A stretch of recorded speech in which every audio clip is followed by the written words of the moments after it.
Okay, so we have both been through the double reduction policy. So back in 2021, the Chinese government announced a new policy called Shuangjian, which means double reduction.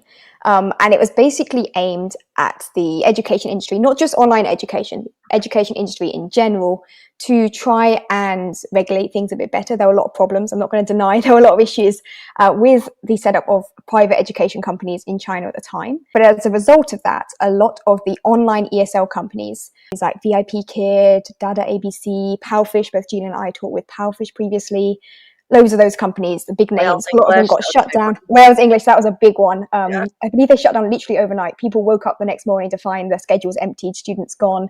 But for anyone who was teaching online, that had a huge impact. And the regulations are still in place. That China hasn't lifted those regulations. And they've announced several actually new sort of policies or clarifications on these regulations in the couple of years since. No, a lot of teachers are under the impression that it's not a lucrative form of income anymore. And that's simply not the case. If you go independent, it is very much so a lucrative form of income. Or if you work with a marketplace and you really know how to internally market your lessons and your classes. So yeah, this is an announcement by the Ministry of Education of the People's Republic of China. So this is the government kind of Ministry of Education that is responsible for all education related things in China. And they make announcements all the time on a whole broad range of different stuff to do with education and schools, right? This particular announcement came out on the 23rd of August, 2023. It actually comes into effect on the 15th of October in 2023. But if we scroll down, I'm going to pick out some of the key points. First point here, this is mostly reinforcing stuff we are told previously. So the majority of this is what we already knew from the 2021 announcements and some of the regulations and the kind of clarifications that came out after that. There's not a huge amount that's actually new, but we're going to talk through some of the key points and those new things today. So firstly, I've got here highlighted article number 2. It's talking about preschool children, primary and secondary school students over 3 years old. This was always the case. These regulations only apply if you're teaching students who are like at a school age, they're attending compulsory education. This is where they're talking about no classes after 9 p.m. Yes. There was a whole bunch of regulations, and it's like, I think you pointed out, it'll be massive, it's not just this one particular document. So they just refer to other regulations that you should also be aware of.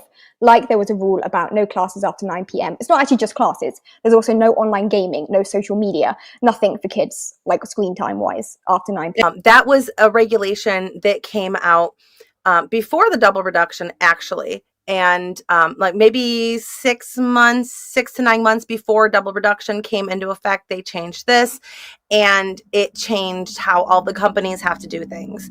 So it's kind of like common sense though. Like you don't want your kids, if they have to go to school, you don't want your kids up at 9 o'clock. I don't want my kids up at 9 o'clock at all. Like you're in bed at 7 o'clock, the little ones, like goodbye. There's a whole list of other stuff on these regulations. Again, you can read these at your own leisure, talking about exactly what kind of punishments and who's responsible for what and all this stuff. But what is most relevant to online teachers is if we scroll down as far as Article 9. This is on the section on jurisdiction.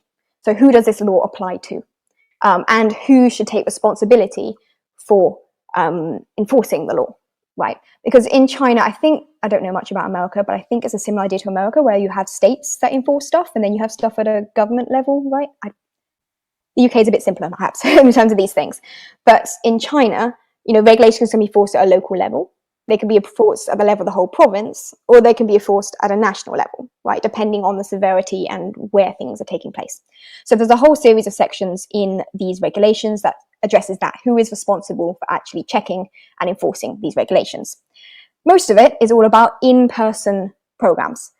I mentioned this a little bit earlier and about the problem of in-person tutoring centers, these cram schools in China, being a major issue.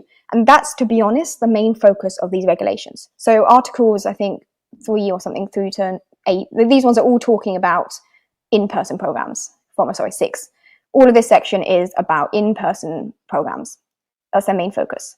It's only when we get to Article 9, it starts mentioning online off-campus training activity. They call it off-campus training activity, just means outside of school education program. And it says specifically, administrative penalties for online off-campus training activities without approval. That means you haven't got prior approval from the Chinese government to do stuff, like you're not a registered business in China, for example, shall be under the jurisdiction of the off-campus training competent department of the provincial people's government where the illegal subject is located jurisdiction. Some of that is a bit confusing, and that's probably not helped that it was Google translated, but essentially what it's saying here is that depending on where the teacher is located that is the location that's responsible for enforcing the regulation.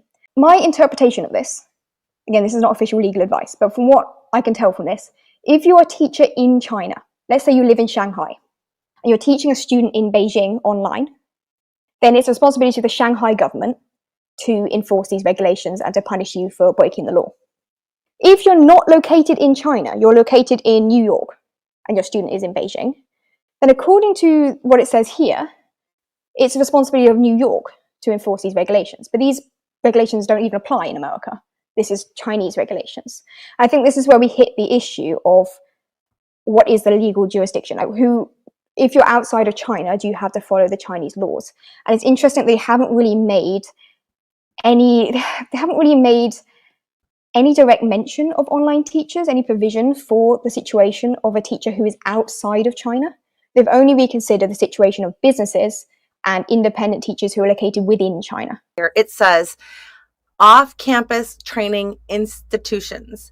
You, as an independent online teacher, you are a person. You are not an institution. So this should not even apply to you. They're still trying to crack down on particularly in-person private tutoring centers. I see a comment here that I want to address really quick. Mm-hmm. Someone said that they made a WeChat post surveying them to get their opinion on this matter.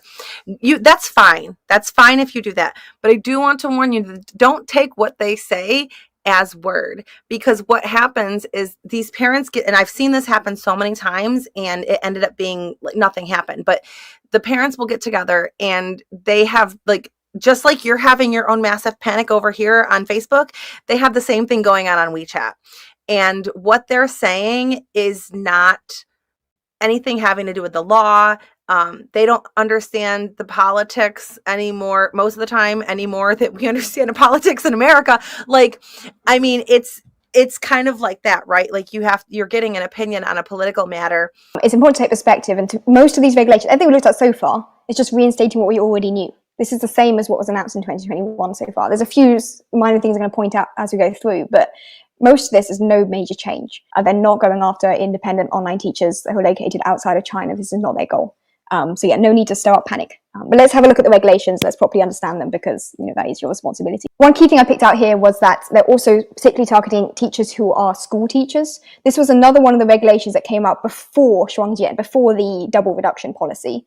They banned in-person classroom teachers in China from having side jobs doing tutoring at home. And that was all to do with student favoritism and reducing the pressures on kids again. What you don't want to have is your kid going to school and then your school teacher saying to you as a parent, oh, I think your kid needs extra help. Sign up for my classes. They're only $20 an hour. So the government was worried about that kind of stuff, and it was going on. So they banned classroom teachers from doing any kind of out-of-school tutoring. That was banned years ago. So that's if you see anything talking about teachers, they're talking about teachers in China with a Chinese teaching license. Okay, this is when we start getting to the bit that is specifically about defining an organization.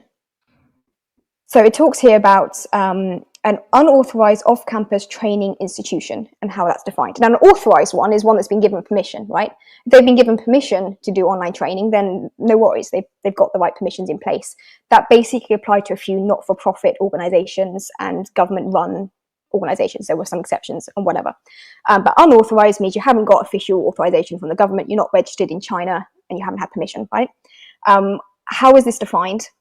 So to call it an organization, they're saying that an organization has some kind of special training venue or a website for the online training, or an app. So you've got a place where the tutoring is taking place. You've got to have at least 2 training practitioners. That means at least 2 teachers. And there's some corresponding organizational structure and division of labor. So some kind of admin arrangement, right? Someone who's the manager, someone who's the teacher, someone who's doing finances, something like that. Some kind of organizational structure. It doesn't have to be a registered business. And they're trying to crack down, I think, here on some of the kind of micro agencies and stuff that popped up, whereby maybe not at a really tiny level, but some of the ones who used to run cram schools, they then went kind of underground, closed their cram school business registration, cancelled that, shut down their business, But then they still had the parent contacts, and they still had the teachers who used to work for their cram school. And then they independently basically continued running the cram school, but not as a registered organization. With the double reduction policy, they actually, the one that came out in July of 2021, that is where they said that teachers by companies that were authorized by the Chinese government, the teachers had to be from China. So that was when you saw a lot of companies like Palefish ended up going to Singapore. But before Palefish went to Singapore, you saw them hiring a lot of Chinese teachers instead of teachers from other countries, because that was the way they were intending to pivot. And then they realized that people wanted the foreign teachers. But that's when you saw a lot of these companies start recruiting Chinese teachers, because they were going to try to do it that way. The Chinese government wanted their teachers to remain in China and not be foreign. Part of that was down to the ability to regulate things. Like when you have a bunch of teachers that are overseas, they can't easily verify qualifications, they can't easily do police record checks, they can't enforce policies so easily. Whereas when you've got teachers who are inside of China, the government can make sure that these teachers meet all the requirements to be teachers, right? They're legit people, not some, scary pedophile who wants to go online, all kinds of awful things. You hear some crazy stories about some of the online teaching companies and things that happened. Article 18 is talking about a natural person, legal person, or organization. Natural person means an individual person, not just an organization. Legal person could be a person or organization. It's the one who's legally responsible, or other organization. Conducts off-campus training in a disguised form. And it gives more details what they define by disguised form. But again, this gives you an indication of what they're actually trying to focus on, rather than online teachers. So they're talking here about people who continue to run these cram schools, these in-person training centers, but called it something else instead. And as we scroll down, there's a bit more here. And they're counting, this is how serious it is, depends on various factors. And it has a whole list here of what kind of things are included. Now, of note, it does include instant messaging, online conferencing, live broadcast platforms, etc. This is basically the only direct mention of things that are relevant to online teachers in these regulations. The rest of it, very vague, or very specific to organizations in China doing in-person tutoring. This is the only time it really directly mentions online teaching in this context in terms of who it applies to. And then it also mentions various other things. In particular, I want to see point 3 here. This, I know, was a major issue for the government when they implemented the regulations summer 2021. Lots of those companies, they kind of pivoted by saying, okay, we're not doing academic tutoring, we're doing cultural education. So we're not teaching them how to handwrite Chinese characters so they can improve their test scores. We're teaching them how to handwrite beautiful looking calligraphy to make artwork. And in reality, it was still an intensive Chinese character memorizing tutoring center, right? But they called it something different. I know for a fact there were many companies that were doing like competitions where you got coaching as part of the competition that was basically training.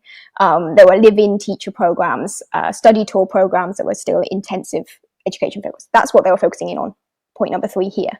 And it's interesting, the commentary on this in the Chinese end is focusing on that as well.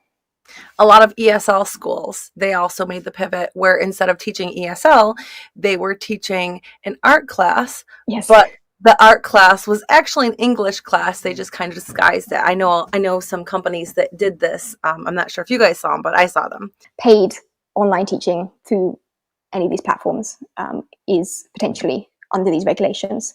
But also remember what I said earlier about the jurisdiction for people, like it's based on where the teacher is based, from what we saw earlier. It says here, if an online platform operator knows or should know that its users are illegally conducting online off-campus training through instant messaging, online conferencing, live streaming platforms, etc., but still provides services to them, the provisions of the preceding paragraph applies. And that's the preceding paragraph just tells them that the platform is responsible.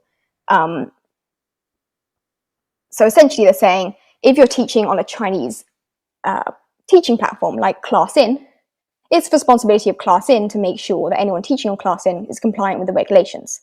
Now, this was interesting. We've heard some chat, and I'm not sure what you've heard, Julian, on this as well, but I've had a few teachers saying that they've had rumours within the Classin community and then people working for Classin contradicting or agreeing with various rumours about whether these are actually affecting teachers using Classin. But I'm not sure what you've heard.